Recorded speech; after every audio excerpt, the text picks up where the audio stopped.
2 முக்கியமான படங்கள் வருது. ஒண்ணு 9ஆம் தேதி வருது. உலகெங்கும் மிகப்பெரிய எதிர்பார்ப்பு ஜனநாயகன் இருக்கு. நான் இப்போ அமெரிக்கால இருக்கேன்.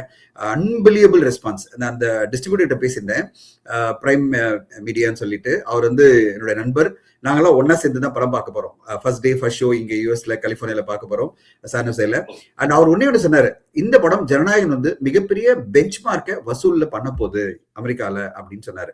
அவர் எந்த வகையிலுமே இதுல என்ன உங்க ஆச்சரியப்படுவீங்கன்னா, அவர் தான் வந்து பராசக்தி படத்தை ரிலீஸ் பண்றாரு.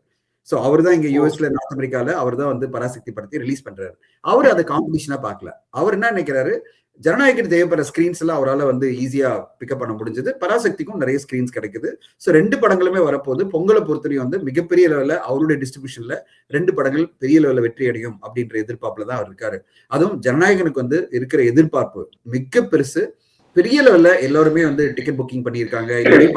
சொன்னாரு கிட்டத்தட்ட $350,000 வந்து அட்வான்ஸ் புக்கிங்ல 2 நாள்லயே வந்திருக்கு.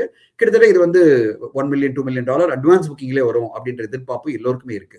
ஸோ அப்போ ஜனநாயகனுடைய வெற்றி எந்த லெவலையும் எந்த படத்தாலையும் பாதிக்கப்பட போறது இல்லை. அதாவது பராசக்தினால ஜனநாயகனுடைய வெற்றியோ ஜனநாயகன் கிடைக்க போற வரவேற்போ எந்த வகையிலும் குறைய போறது இல்லை.